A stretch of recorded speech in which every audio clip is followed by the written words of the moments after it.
박수를 치자 그래서 박수 칠 때는요, 그 억지로 치는 건데, 제가 말 안 했는데도 박수를 친 것은 그만큼 잘하셨다는 뜻입니다. 네, 오늘 찬양대 아주 훌륭했습니다. 감사합니다. 다시 한번 치려면 제대로 치고 안 칠 것 말고 세게.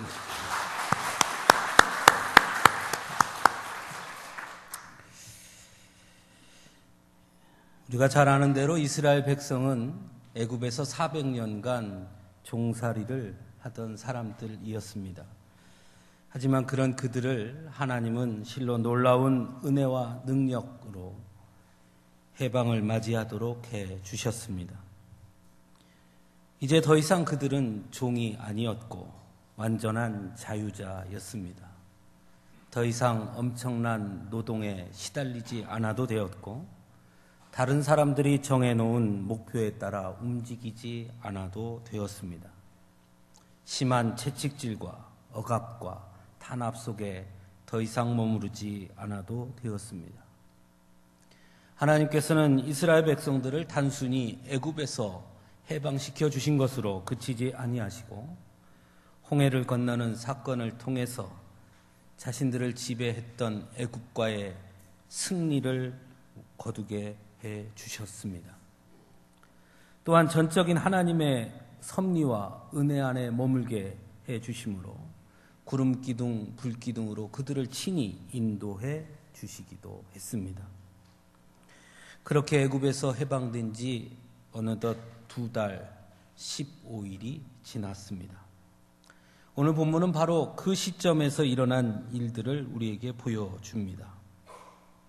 오늘 본문에서 우리가 보듯이 이스라엘 백성들은 애굽에서 해방된 지 2달 15일이 지난 이 시점에 모세와 아론에게 원망을 쏟아붓습니다.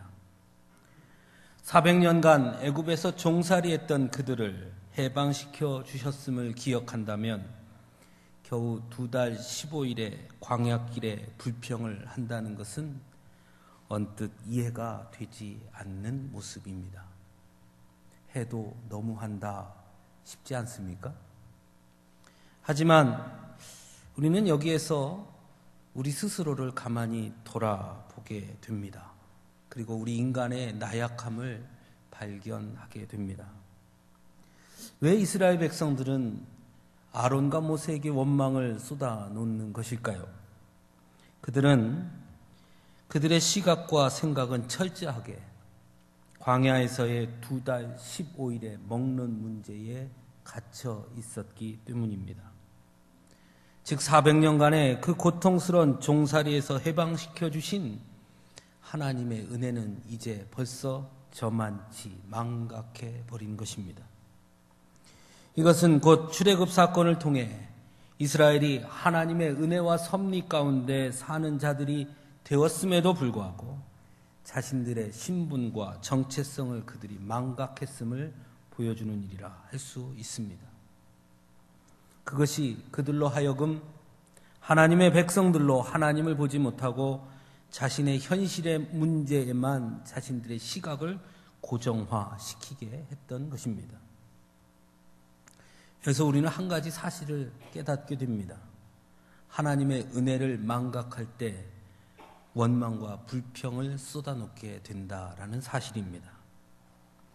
이것은 오늘을 사는 우리들에게도 마찬가지입니다. 분명 우리는 모두 죽을 수밖에 없는 죄인들이었습니다.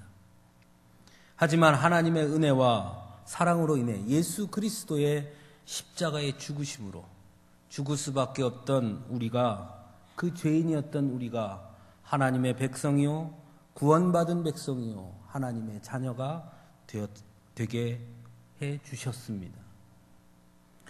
그럼에도 불구하고 우리의 신분과 정체성이 이렇게 완전히 달라졌음에도 불구하고 우리 또한 이 사실을 자꾸 망각한다는 것입니다. 자꾸 우리 눈앞에 놓여있는 문제에만 우리의 시각과 생각이 고정화되고, 그래서 우리도 우리 앞에 작은 문제들 때문에 하나님 앞에 원망하고 불평할 때가 많은 것이 현실입니다. 예수님은 그런 우리들에게 누가복음 12장 29절로 30절에서 이렇게 말씀하십니다. 너희는 무엇을 먹을까 무엇을 마실까 구하지 말며 근심하지도 말라. 이 모든 것은 세상 백성들이 구하는 것이라. 다만 너희는 그의 나라를 구하라. 세상 백성들과 너희는 다르니 세상 백성들이 구하는 것을 구하지 마라. 너희의 정체성은 이미 세상 백성들과 다른 자다. 너희는 하나님의 백성들이다. 우리 예수님께서도 우리에게 그렇게 가르쳐 주십니다. 오늘 본문에서도 모세와 아론은 6절에서 너희가 여호와께서 너희를 애굽 땅에서 인도하여 내셨음을 알 것이다 라고 외치고 있습니다. 이스라엘 백성들아, 너희는 이제 애굽에 종살이 하던 자들이 아니야. 더 이상 먹고 사는 문제 때문에 그것에 매여 사는 백성들이 아니란 말이다. 이제 너희는 하나님이 해방시키신 하나님의 백성들이다. 그러니 이제 하나님의 백성들답게 생각하고 하나님의 백성들답게 볼 수 있어야 하지 않겠느냐. 그것이 너희의 변화된 자리이고 정체성이다. 모세와 아론은 그렇게 외치고 있는 것입니다. 그럼에도 불구하고 이스라엘 백성들은 묵묵부답입니다. 오늘 본문에서 우리가 또 한 가지 생각할 것은 이스라엘 백성들의 원망의 내용입니다. 3절에서 이스라엘 백성들은 이렇게 원망합니다. 우리가 애굽 땅에서 고기 가마 곁에 앉아 있던 때와 떡을 배불리 먹던 때에 여호와의 손에 죽었더라면 좋았을 것을 우리를 이 광야에서 죽여 죽게 하는도다. 참 놀랍지 않습니까? 정말 이스라엘 백성들이 애굽에서 종살이 했을 때 고기 가마 곁에 앉아 있었고 떡을 배불리 먹을 수 있었겠습니까? 과연 그들이 애굽에서 종살이 할 때 고기가 먹고 싶으면 언제든지 고기를 먹고 떡을 배불리 먹을 수 있는 그런 위치에 있었느냐는 것입니다. 결코 그럴 수 없었습니다. 그들은 노예였습니다. 혹 정말 그랬다고 한들 어찌 종으로 살던 시기를 이토록 미화할 수 있단 말입니까? 그때가 더 나았다니요. 종살이가 더 나았다니요. 어떻게 그런 말을 할 수 있습니까? 더 중요한 것이 있습니다. 하나님께 말합니다. 우리를 죽게 하는도다. 그러면 하나님께서 이스라엘 백성들을 출애굽하신 것이 죽이기 위해서 출애굽하도록 했느냐는 것입니다. 그렇지 않습니다. 여기서 우리가 한 가지 깨닫는 것이 있습니다. 불평과 원망은 하나님의 은혜와 사랑을 평가절하 시킨다는 사실입니다. 고난과 어려움이 생기고 문제가 생기면 우리 역시 그저 하나님 나를 불쌍히 여겨주소서 외치고 기도하다가 그래서 정말 하나님의 은혜로 그 문제가 해결되면 그때는 오 하나님, 하나님이 도우셨습니다. 하나님이 은혜를 주셨습니다. 하나님이 역사하셨습니다. 감사합니다. 라고 고백하지만 시간이 조금 지나고 다른 문제가 생기면 우리 역시 하나님의 은혜를 평가절하한다는 것입니다. 지난번에 그거는 우연히 그렇게 된 거지 뭘 하나님이 하신 거겠어? 원래 그렇게 될 거였지 뭐. 사실 지난번의 문제는 내 힘으로도 해결할 수 있었어. 하나님의 은혜를 평가절하하는 경우를 우리는 심심치 않게 볼 때가 있습니다. 하나님께서 나의 문제를 돌보시고 돌아보시고 은혜를 베풀어 주시면 나는 날마다 하나님의 은혜를 기억하며 살겠습니다. 그렇게 고백하지만 시간이 지나고 나면 그것은 까마득해 잊어버린 채 내 앞에 놓여있는 문제만 바라보고 하나님 왜 이것은 해결해 주지 않습니까? 원망하고 불평한다는 것입니다. 하나님의 은혜를 평가절하하는 것이죠. 분명 애굽에서 종살이 할 때는 하나님께 기도하며 자신들을 불쌍히 여겨주실 것을 그토록 간구하던 이스라엘 백성들이 애굽에서 해방된 지 2달 15일이 지나자 차라리 그때 죽는 것이 나았겠다는 어처구니 없는 발언들을 내어놓고 있는 이 모습들이 바로 우리에게는 없느냐는 것입니다. 왜 그렇게 되었습니까? 광야에서의 먹을거리에 대한 불평과 불만, 원망이 그들에게 베푸신 하나님의 은혜에 대한 감사를 잊게 했기 때문이고 하나님의 은혜를 망각하게 했기 때문인 것입니다. 사랑하는 성도 여러분, 분명한 것은 불평과 원망은 감사하지 않는 사람에게 오는 것이 아니라 불평과 원망이 우리로 하여금 감사하지 못하게 한다는 것을 기억해야 하는 것입니다. 불평과 원망은 하나님의 은혜를 아무것도 아닌 것처럼 여기게 함으로 하나님의 은혜를 받았다는 그 감격을 빼앗아 감으로 감사할 수 없게 만드는 것입니다. 이렇게 지금 당장 자신들의 눈앞에 놓여 있는 것에만 고정된 시각으로 불평과 원망에 잡혀 있는 이스라엘 백성들에게 하나님은 만나와 메추라기를 주실 것을 말씀하십니다. 그런데 본문 4절에서 하나님은 보라, 내가 너희를 위하여 하늘에서 양식을 비같이 내리리니 백성이 나가서 일용할 것을 날마다 거둘 것이라. 이같이 하여 그들이 내 율법을 준행하나 아니하나 내가 시험하리라. 라는 매우 이상한 말씀을 하고 계십니다. 이 말씀이 과연 무엇을 의미하는 것일까요? 더욱 이상한 것은 이런 하나님의 말씀을 들은 모세와 아론은 이스라엘 백성들에게 이렇게 증거합니다. 저녁이 되면 너희가 여호와께서 너희를 애굽 땅에서 인도하여 내셨음을 알 것이다 라고 전하고 있습니다. 왜 모세와 아론은 하나님의 말씀을 전하면서 너희가 하나님을 알 것이다 라고 전하고 있느냐 하는 것입니다. 하나님은 그렇게 말씀하지 않았는데 말입니다. 내가 너희를 시험할 것이다. 하나님은 그렇게 말씀하셨는데 왜 모세와 아론은 너희가 하나님을 알게 될 것이다 라고 전하고 있느냐는 것이죠. 이 비밀은 곧 4절에 일용할 것을 날마다 라는 말씀에 있습니다. 모세와 아론은 하나님께서 일용할 것을 날마다 거두게 하실 것이라는 그 말씀 속에서 하나님께서 이스라엘 백성들에게 진정 원하시는 것이 무엇인지를 깨달았던 것입니다. 그것은 곧 하나님은 만나와 메추라기를 통해 하나님의 백성들이 날마다 공급하시는 하나님의 은혜로 살아야 되는 자들이라는 사실을 깨닫기를 원하고 계심을 알게 된 것입니다. 그래서 너희가 저녁이 되면 하나님을 알게 될 것이다.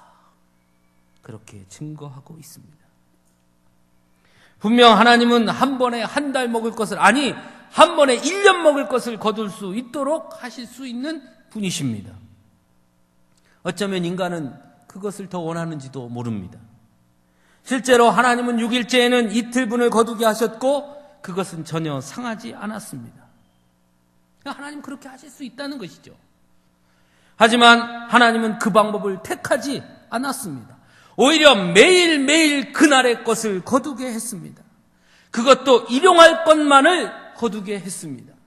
욕심내서 더 거두면 상해서 더 이상 저장할 수 없도록 하셨습니다. 왜냐하면 매일 매순간 하나님을 의지하고 하나님을 바라보며 사는 자들이 바로 너희들이다 라는 것을 가르쳐 주시고자 했던 것입니다. 그래서 모세와 아론은 하나님의 말씀 속에서 하나님이 진정 원하시는 것이 무엇인지, 하나님의 은혜를 망각하고는 결코 살 수 없다는 것을, 애굽에서 인도하신 그 하나님께서 지금도 여전히 광야 한가운데 그들을 인도하고 계심을 그들이 알게 되기를 간절히 원했던 것입니다. 그래서 그렇게 외치고 있습니다.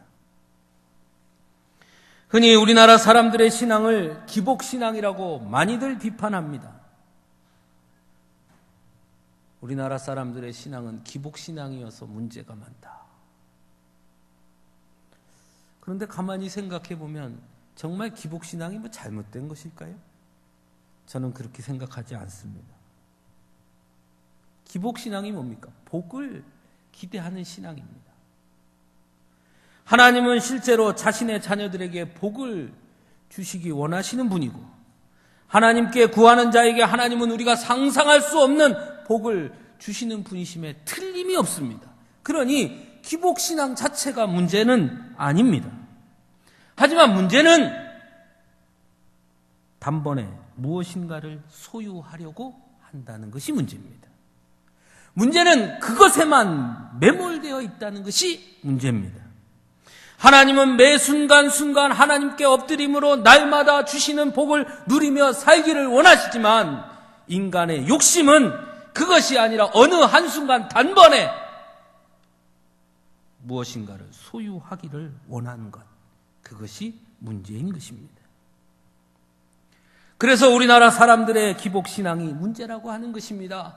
매 순간 하나님과 동행하는 세상에 가장 귀한, 세상이 결코 빼앗아 갈 수 없고 측량할 수도 없는 그 복을 귀하게 여기지 못하고 일확천금처럼 단번에 많은 것을 소유하기에만 원하고 있기 때문에 그것이 문제인 것이지, 복을 구하는 신앙이 어찌 문제라 할 수 있겠습니까? 사랑하는 성도 여러분, 하나님이 우리에게 주신 가장 큰 복이 무엇입니까? 부자가 되는 것입니까? 건강한 것입니까? 사업이 번창하는 것입니까? 우리의 생각과 계획대로 되는 것입니까? 아닙니다. 우리의 생각과 계획보다 하나님의 생각과 계획으로 나를 이끄심이 복인 줄로 믿습니다. 육신의 건강을 누리는 것보다 영적인 건강을 회복하는 것이 가장 큰 복인 줄로 믿습니다. 세상의 부유함과 사업의 번창보다 하나님의 은혜의 풍성함 가운데 거하는 것이 더 큰 복인 줄로 믿습니다. 한 번에 많은 것을 주시는 것보다 날마다 매 순간순간마다 하나님과 동행하며 하나님이 주시는 그 복을 날마다 누리며 사는 것이 더 귀한 복인 줄로 믿습니다. 그런 복을 여러분 누리실 수 있기를 간절히 바랍니다. 마지막으로 우리 12절 말씀을 좀 보시기 바랍니다. 하나님께서 모세에게 이렇게 말씀합니다. 내가 이스라엘 자손의 원망함을 들었노라. 그들에게 말하여 이르기를 너희가 해질 때에는 고기를 먹고 아침에는 떡으로 배부리니 내가 여호와 너희의 하나님인 줄 알리라 하라. 하나님은 모세에게 분명히 말씀합니다. 내가 이스라엘 백성들의 원망을 분명히 들었다. 애굽에서 400년간 종살이하던 그들을 해방시켜 주었음에도 불구하고 그저 먹을거리 때문에 고기가 먹고 싶어서 떡이 먹고 싶어서 원망하고 하나님의 은혜를 망각한 채 불평과 원망만을 마구 쏟아놓는 이스라엘 백성들의 그 소리를 내가 분명히 들었다. 분명히 보았다. 분명히 말씀하십니다. 저 같았으면 내가 분명히 들었고 보았으니 콱 하실 것 같은데, 하지만 그럼에도 불구하고 하나님은 말씀합니다. 내가 그들의 요구를 들어주마. 그들이 원했던 고기와 떡을 배부르게 먹도록 해주마. 왜냐하면 나는 바로 그들의 하나님이기 때문이다. 연약하고 나약하고 때론 비굴하고 비겁해서 하나님의 은혜에 감사하기는커녕 원망과 불평만을 쏟아놓는 그런 이스라엘 백성들이지만, 그럼에도 불구하고 그렇게 부족하고 연약한 자들, 그들의 하나님이 나다. 그렇게 말씀하십니다. 힘 있는 자들, 똑똑한 자들, 경우가 바른 자들이 아니라 이렇게 문제투성인 자들, 이렇게 쉽게 변하는 자들, 어느 누구도 이해할 수 없는 그런 자들이지만, 그러나 나는 바로 그런 자들의 하나님이기 때문에, 그래서 나는 그들을 먹인다. 그들의 말도 안 되는 투정을 내가 들었음에도 불구하고 그래도 나는 그들을 먹인다. 우리 하나님께서 모세에게 그렇게 말씀하십니다. 사랑하는 성도 여러분, 그 하나님이 바로 오늘 우리의 하나님이신 줄로 믿으시기 바랍니다. 우리 하나님 바로 그런 하나님이십니다. 그래서 우리는 오늘도 어쩌면 하나님 앞에 설 수 있는지 모릅니다. 때론 너무나 뻔뻔한 우리들이지만 하나님이 주신 은혜에 감사하지 못하고 불평과 원망을 더 많이 늘어놓는 우리들이지만 주신 것은 작게 여기고 주시지 않는 것은 더 크게 바라보며 왜 내게는 이것밖에 주지 않냐고 투정 부리는 우리들이지만 그러나 하나님은 여전히 그런 우리들의 하나님으로 우리의 필요를 채우시고 공급해 주시는 분이심을 믿을 수 있기를 간절히 바랍니다. 다만 거기에 머물러서는 안 되지 않겠습니까? 비록 우리가 완전할 수는 없다 하더라도 이제 조금씩 하나님의 사랑과 은혜에 응답할 수 있어야 되지 않겠습니까? 비록 우리의 삶의 현실의 문제가 우리의 눈을 가리워서 때로 불평하고 원망하게 한다 하더라도 하나님의 은혜를 망각하지는 말아야 하지 않겠습니까? 우리의 삶의 현실의 문제보다 죄인이었던 날 구원해 주신 하나님의 그 큰 사랑과 은혜를 먼저 기억하며 살아야 하지 않겠습니까? 그렇게 오늘 찬양대가 부른 찬송처럼 한 걸음 한 걸음 나아가야 되지 않겠습니까? 사도 바울은 데살로니가전서 5장에서 항상 기뻐하라, 쉬지 말고 기도하라, 범사에 감사하라, 이것이 그리스도 예수 안에서 너희를 향하신 하나님의 뜻이니라 라고 권면하고 있습니다. 사실 데살로니가 교회 성도들은 이 당시 매우 심한 박해를 받고 있었습니다. 사도 바울 역시 데살로니가 성도들이 심한 박해 속에서 고통 속에 거하고 있음을 알고 있었습니다. 그럼에도 불구하고 사도 바울은 항상 기뻐하라 라고 권면합니다. 왜 그랬을까요? 사도 바울이 말하는 기쁨은 상황과 현실이 주는 기쁨이 아니었기 때문입니다. 비록 상황과 현실이 기뻐할 수 없을지라도 그럼에도 불구하고 구원받은 기쁨을 기억하라는 것입니다. 그래야 범사에 감사할 수 있는 것입니다. 그래야 원망과 불평으로 인한 감사를 잃어버리지 않게 되는 것입니다. 또한 쉬지 말고 기도하라고 권면합니다. 이 말씀은 무슨 뜻입니까? 곧 일용할 것을 날마다 거두라는 말씀과 같은 의미입니다. 쉬지 말고 그때 하나님의 은혜를 구해라. 쉬지 말고 그때 하나님을 만나라. 쉬지 말고 그때 하나님의 공급하심을 받으라. 그래야 범사에 감사할 수 있다. 그래야 하나님이 나의 하나님이심을 알게 된다. 그리고 그것이 우리를 향한 하나님의 뜻이다. 그렇게 권면하고 있습니다.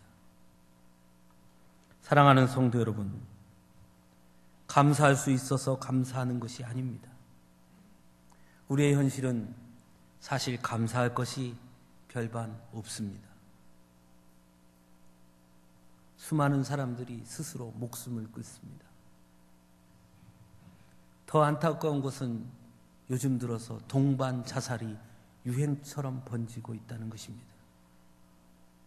자기 혼자 죽는 것이 아니라 꼭 자식을 대동해서 죽습니다.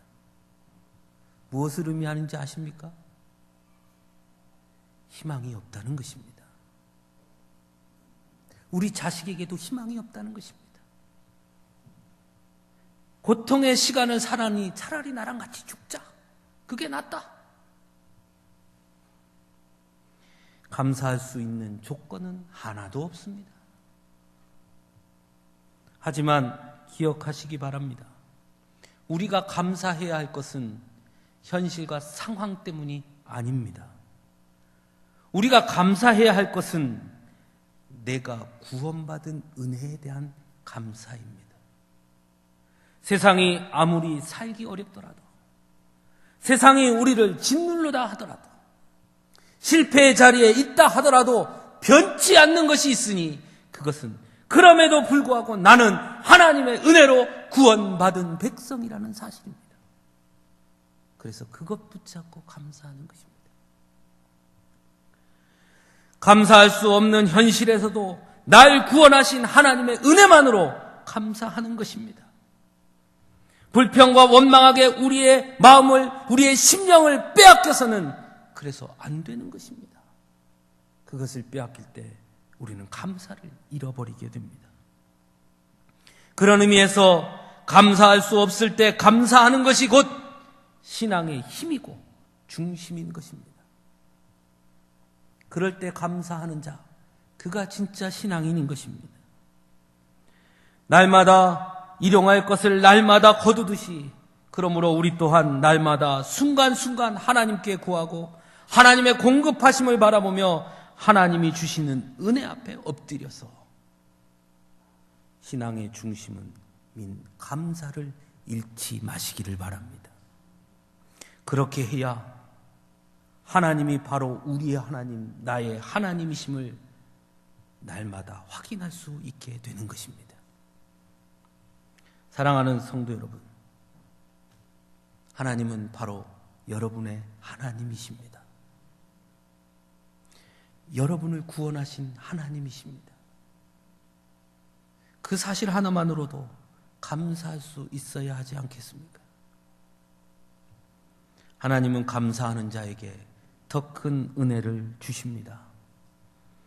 우리를 버리시지 아니하시는 그 하나님의 사랑을 기억하며 날마다 하나님의 나의 하나님 되심에 감사하고 나를 구원하신 그 은혜에 감사하는 진정한 성도가 될 수 있기를 간절히 바랍니다.